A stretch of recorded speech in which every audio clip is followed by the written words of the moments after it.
queríamos charlar un poquito. Hoy estuvimos escuchando de a ratos los alegatos de los abogados defensores de una causa que me parece se conoce poco. Se dimensiona poco lo que está jugándose ahí y nos pareció súper interesante poder contarlo y que nos puedan ayudar también a dimensionar este juicio que, insisto, hoy fueron los alegatos de la defensa contra la comunidad Winkle. Y está en línea Laura Tafetani, que es abogada, integrante de la gremial de abogados y abogadas, y es una de las defensoras que intervino hoy en estos alegatos. Laura, muy buenas tardes, ¿cómo estás? Alicia Rivas te saluda desde Misiones. Hola Alicia, bueno, un abrazo muy grande, un saludo al equipo y a la audiencia, siempre ahí al pie de las luchas, lo cual tan necesario siempre en la comunicación, ¿no? Gracias así que, bueno, acá estamos, con mucha lluvia también, ¿Sí? También acá. Tremendo, en un momento no sabemos si nos inundábamos, estábamos en medio de los alegatos y yo vivo en Avellaneda y Avellaneda del conurbano bonaerense, tremendo la lluvia, pero bueno, ahí vamos. A eso se refería, yo escuché de a ratos los alegatos y escuchaba que el juez te decía, bueno, si no se le inunda, doctora. Claro, por esa razón, porque en un momento le mostramos, porque en serio no sabíamos si iba a entrar agua a la casa y que íbamos a tener que evacuar, así que nada, todo, siempre, nunca es fácil, nunca es fácil. Siempre bueno. Es épico, hay que decir, la gremial siempre es épica. Laura, explícanos este juicio. Contanos. Así dicho, es inexplicable, porque no tendría que existir este juicio. Si Argentina cumpliera con sus mandas legales, sus compromisos internacionales y sobre todo con el mandato histórico que deberíamos tener como pueblo que hemos transitado ya tantos siglos de historia, lo real es que no debería existir el juicio. Así que voy a tratar de explicarle a la audiencia esta barbaridad, pero lo que sucedió fue que en San Carlos de Bariloche, que es una ciudad sumamente turística, con grandes intereses además, sobre todo por el tema del agua, en las vertientes de los lagos y demás, hay mucho interés de algunas empresas extranjeras y de países extranjeros, porque saben que es una de las cuestiones hoy en día estratégica, la cuestión del agua. La cuestión es que en ese contexto, justamente una comunidad nace o recupera un territorio por algo que sí era inusual para lo que significaba en el territorio argentino, que es que se erigió una machi. Una machi es una autoridad espiritual que no es solo autoridad espiritual de su comunidad, sino del pueblo mapuche. En Argentina, hace 60 años que no había machis, que son las personas que ven el tema de salud. Queda medio bruto decir salud así, porque nosotros tenemos otra concepción de la salud, para ellos es integral, pero bueno, es la algo así como un opuiguaca. Supongo, quiero pensar, pero entonces, nada, todo un acontecimiento muy grande porque después de la conquista del desierto y que se fueron, digamos, las que nos mataron se fueron muriendo, no había habido más machi de este lado del territorio, sí del lado de Chile, por lo cual la gente para atenderse viaja al país vecino, digamos, cruza la cordillera solo para atenderse, porque de este lado no hay. Así que fue un acontecimiento muy grande, una jovencita, muy jovencita, porque en ese momento tenía 16 años cuando la conocimos, y con todo un proceso muy complejo, porque bueno, uno tuvo que aprender, que para la gremial fue primero trabajar con pueblos originarios, ¿no? Que es un tema porque uno va aprendiendo un montón, piensa que se la sabe y no sabe nada. Entonces, también poder entender su cosmovisión, las estrategias jurídicas, poder acompasarlas también con la de la que tienen ellos en cintura. Bueno, fue todo un proceso, pero lo cierto es que constituirse una machi es un trabajo bastante difícil. Se tuvo que formar esa niña de muy chiquita y tuvo que buscar en qué territorio correspondía, que en realidad había venido una machi de Chile en el 2008 y había predecido que ahí iba a constituirse la machi. Bueno, con todas estas cuestiones que, como le puede pasar a ellos con respecto a las religiones nuestras o la que sea, son historias muy fuertes. Y junto con eso, digamos, la machi se erige como machi y a la vez establece un sitio que es sagrado y se coloca como una especie, digamos, de escultura, que es lo que se llama regue, que es el lugar que le da la fuerza, ¿no? Y donde se hacen las ceremonias, donde participan todas las comunidades y demás. Bueno, ellos cuando recuperan el territorio, todos y todas eso sí lo conocemos, a los 2 días, digamos, de haber producido el desalojo, continúan la persecución y asesinan a Rafael Nahuel, que era uno de las personas de la comunidad, y que le asesinan tremendamente por la espalda, y en esto participó la prefectura Naval Argentina, y que ahí era durante el gobierno de Macri, y esto fue el 2010. Bien, fue tan terrible todo lo que pasó. Además se venía ya el tema de Santiago Maldonado, hace meses antes de esto, por lo cual, bueno, cuando pasa esto, que asesinan a Rafita Nahuel y hieren a otros 2 Lamien, las fuerzas se retiran y la comunidad se instala, y así estuvo años. Por supuesto que entre medio, o sea, ellos se instalan y obviamente que eso significa algunos predios, en los cuales algunos eran privados, otros eran de parques nacionales. El Rego está en un lugar de parques nacionales, pero también es cierto que eran lugares de veraneo, o sea que no había gente. Digo esto porque es importante para lo que pasó después.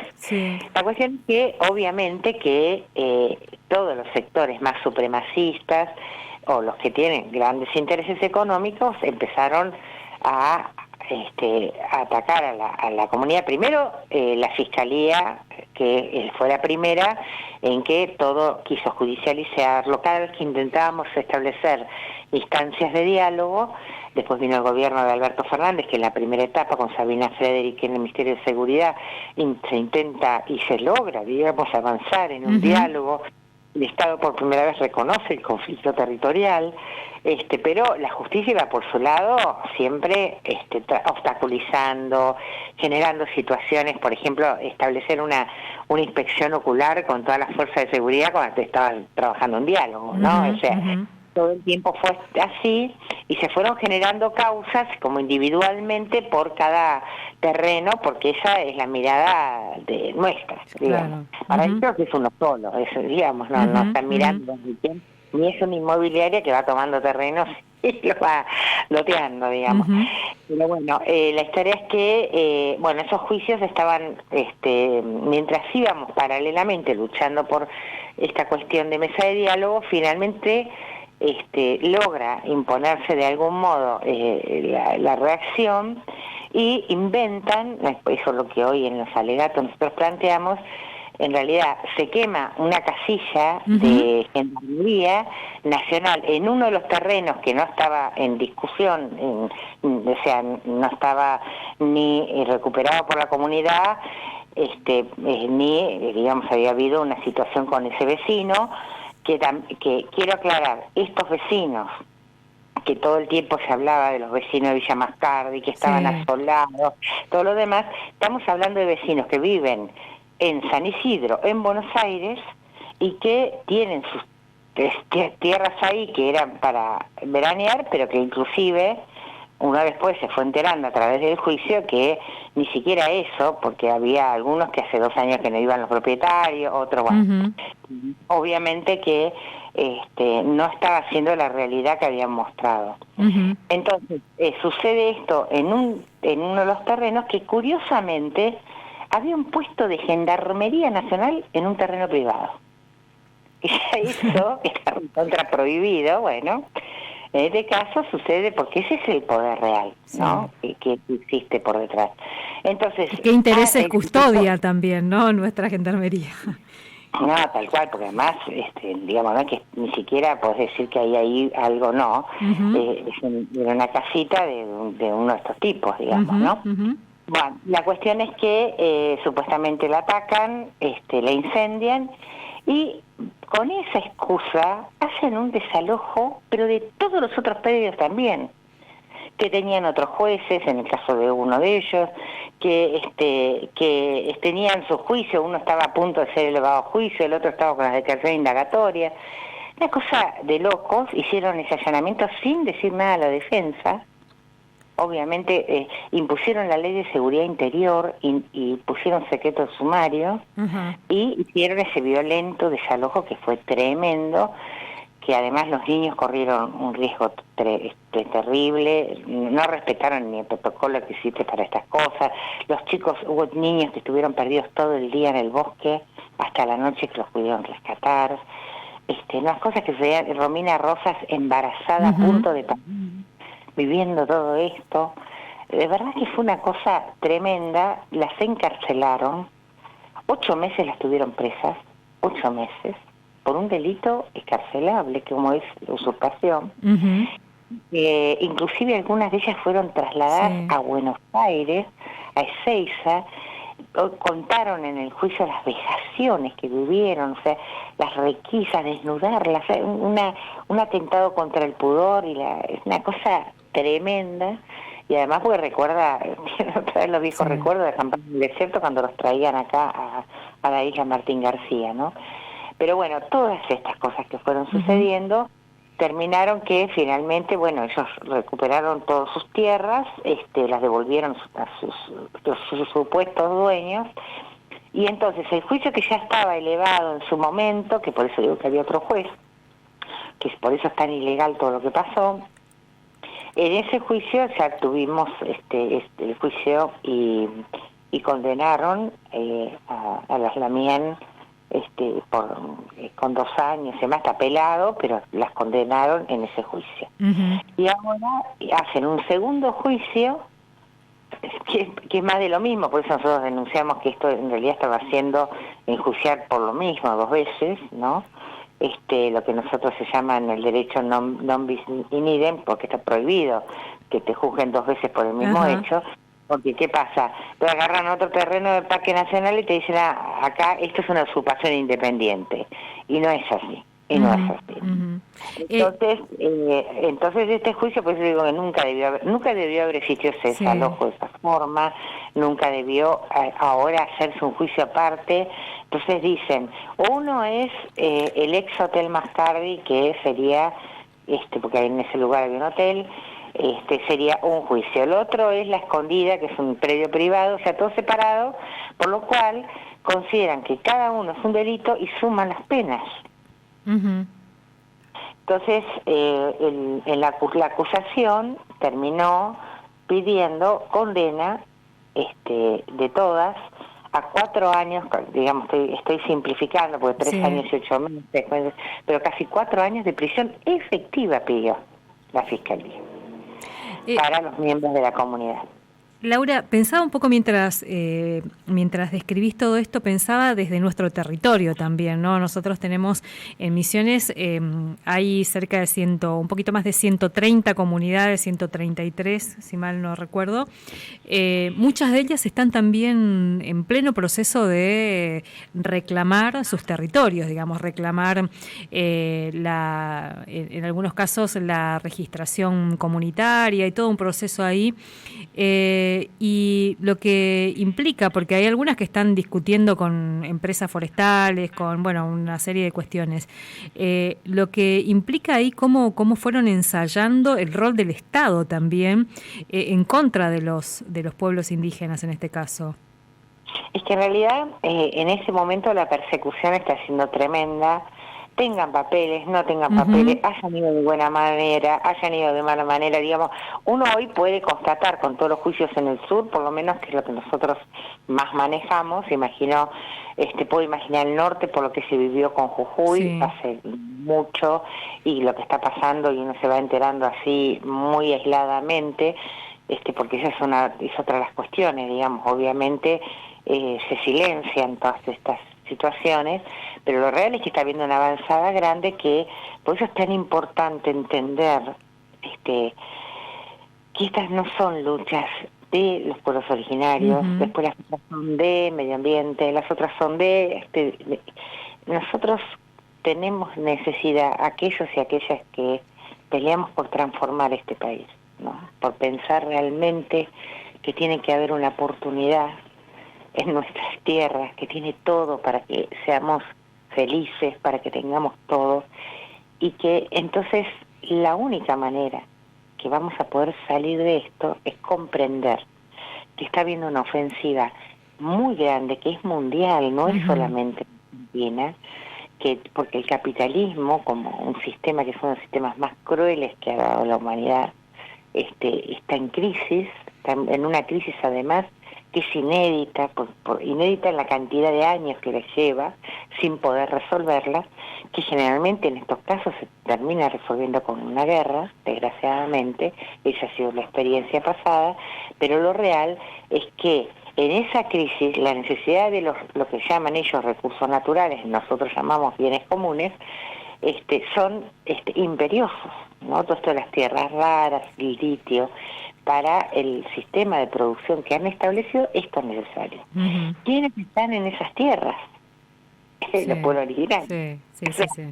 Es así, entonces esa avanzada, que además es una avanzada que va en contra de todos y todas nosotras, porque decían, no es un problema de los pueblos originarios, el saqueo no es un problema de los pueblos originarios, lo que sí son ellos un obstáculo real y concreto al saqueo. Ustedes están en una tierra donde no tienen el litio, tienen agua, un acuífero que es muy codiciado.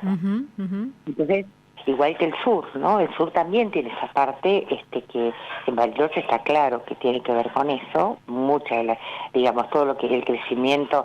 Mira, la otra vez salió en el diario, no me acuerdo si La Nación, que ahí uno de los grandes medios, que la compra que hizo Qatar de predios en el lago Gutiérrez, en Bariloche, equivale al, digamos, en extensión a lo que tiene Capital Federal, ¿no? Entonces, bueno, están en las vertientes de los ríos, de los lagos, bueno, esto es esencial, digamos. Entonces, nosotros tenemos que entender que estamos jugando el futuro de nuestra humanidad.